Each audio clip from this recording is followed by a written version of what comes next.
Can you all hear? Okay. In alhamdulillah wa salat wa salam ala wa rasulullah. We're continuing with our topic of the principles of Islam. And yesterday we spoke about magic and how, as Muslims, we have to be so careful to not indulge in magic because Muslims or anyone else who practices magic, this is an unbeliever. You claim to believe in Allah, but you're indulging in magic. You have invalidated your faith, your belief. And if you die upon that sin, you will die as a kafir, never to be forgiven.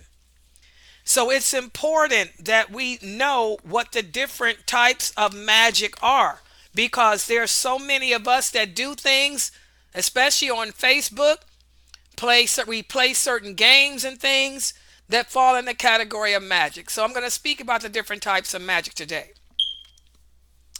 First of all, let's look at this. The Prophet sallallahu alaihi wasallam said, letting birds fly to foretell events. This is a form of magic. And this is what the Arabs used to do back in those days, and many of them still do today. Before they would go on a journey, they would release some birds. And if the birds fly a certain way, that means that you should go. But if they fly another type of way, that means it's bad luck and you shouldn't go. This is a form of magic. Again, guys, we have to believe in the qadr of Allah. We cannot sit there and think that letting birds loose or something like that can predict whether or not something good or something bad is going to happen to us. There's a lot of Muslims that do this today. They're very superstitious. We have to be careful of superstition.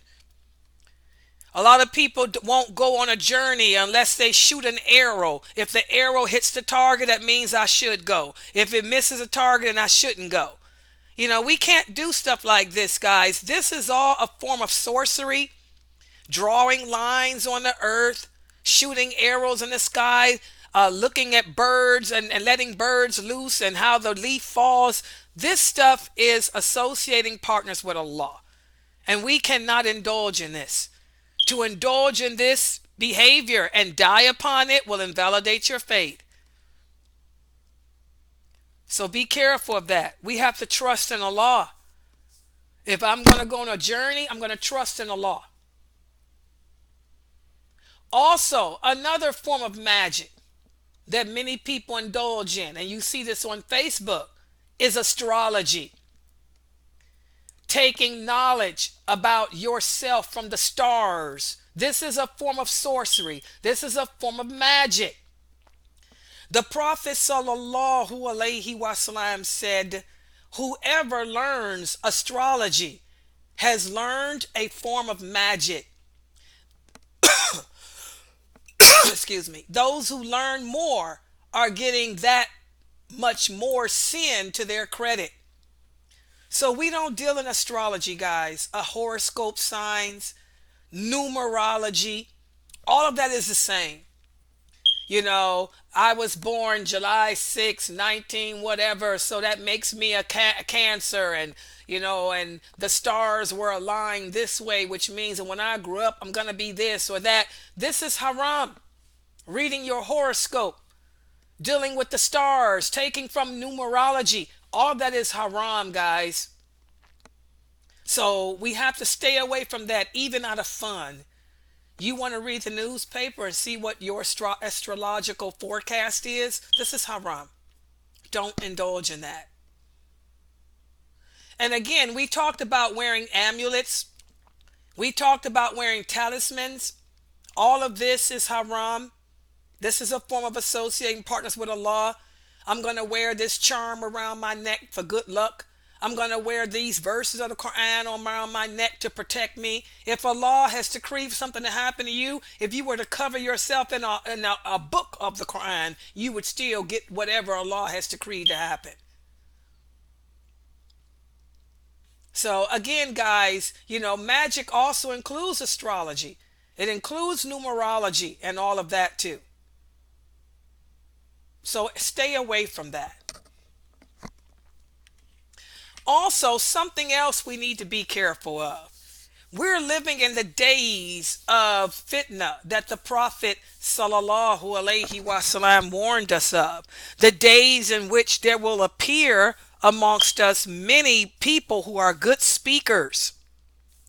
They will be able to quote the Quran out of the side of their mouth and make it seem so eloquent when they really are not, don't know what they're speaking about. They're twisting the words of Allah around, misquoting him. But they're so elegant, so eloquent in their speech that the people fall for them. This is a form of witchery. This is a form of magic too, guys. And that's why I tell you all the time, beware of these internet so-called scholars. Beware when you go to those conferences, these women and these men who can speak so eloquently with beautiful accents and beautiful diction, when half the things they're telling you is not true. And that's what the prophet meant when he said some speech can be so beautiful and eloquent that it becomes a form of sorcery, a form of magic. And there's a lot of famous speakers out there who call themselves scholars of the religion when they are really not. They twist the words around so well, make you think that they know the deen when they really don't. So you have to be careful of that. So even some types of speech can be beautified to the point where it becomes magic. It entrances you. So we have to be careful of that. So thus, guys, again, there's different types of magic. The superstitious kind where you shoot arrows or draw lines and all of this. Also astrology, tying knots and blowing over them. Also speaking so eloquently to bewitch a person's mind. All of those are forms of sorcery. All of those are forms of magic. And so now what I want to speak about are the types of magic that we are, that is most common to us. Soothsaying or fortune telling. We're living in the days of the psychics. You're having a problem dealing with your life. So what do? You get on the phone and call the psychic network. These people answer, they're on call 24 hours. They listen to you and give you advice and can tell you what's going to happen. This stuff is haram, guys. The Prophet sallallahu alaihi wasallam said, whoever goes to a fortune teller and asks him something and believes what the person says, your prayer will not be accepted for 40 days and 40 nights. Also in another hadith, the Prophet sallallahu alaihi wasallam said, whoever goes to a soothsayer and believes what he says has denied what was revealed to the Prophet Muhammad. In other words, you have invalidated your belief in Allah. So not even out of fun, guys, should you go to a fortune teller, or should you go to a psychic person, or should you go to a tarot card reader. I remember one time I was on vacation and I was with some people, and that we happened to walk past a psychic shop, and one of the people I was with said, oh, Layla, let's go in there just for the fun of it. Oh no, not even for the fun of it do we visit a psychic. Not even for the fun of it am I going to get my tarot cards read. Not even for the fun of it am I going to get my astrological chart made or my numerology chart made. Again, all of this is haram, guys. Only Allah can predict what's going to happen tomorrow. We don't go asking other people to do what Allah can do. In another hadith, the Prophet sallallahu alaihi wasallam said, whoever visits a fortune teller or a soothsayer and believes what he says has disbelieved in Allah. He is not from us. Whoever seeks omens or seeks from one who practices fortune telling, He who has his fortune told, he is not from us. So again, guys, the prophet stressed this over and over again. Stay away from that. But we find so many Muslims indulging in this today. You go to Egypt, you go to Morocco, you go to Saudi Arabia, you're going to find these shops where these women sit reading the tarot cards. Women sit reading the tea leaves and all of this. This is haram, guys. Don't go there. Those women are and men who do practice that are unbelievers. These are people who have contracted out with Shaitan. They claim to believe in Allah, but they have made a contract with their personal jinn to be able to see into the future and make money off of it. These people are unbelievers, and if you go there, that puts you in a category with them. So again, astrology, numerology, all of that falls in the category of soothsaying. Okay? Calling the psychics up on the phone, having cards read for you, tea leaves read for you, any of this stuff, all of it is haram. It's all forms of magic, horoscopes, zodiac signs.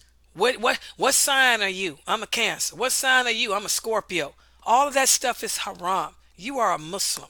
You're supposed to be a believer, one who believes in Allah. And the people who believe in Allah do not indulge in that. And again, be careful of people who can twist the words of Allah around. Be careful of these internet scholars. Be careful of these famous personalities that come to your Islamic conferences, speaking with beautiful accents and speaking so eloquently when what they're telling you is not true Islam. They're tricking you to follow terrorism or tricking you to innovate, deviate away from the true Islam. This is a form of magic too. So we'll stop right here for today. Tomorrow what I'm going to do is give you a quiz over what we discussed about magic. I'm going to make up different scenarios and ask you if it's lawful to indulge in it, if it's a form of magic or not. So please make sure everybody is here. Subhanakallahumma bihamdika ashhadu an la ilaha illa anta astaghfiruka wa atubu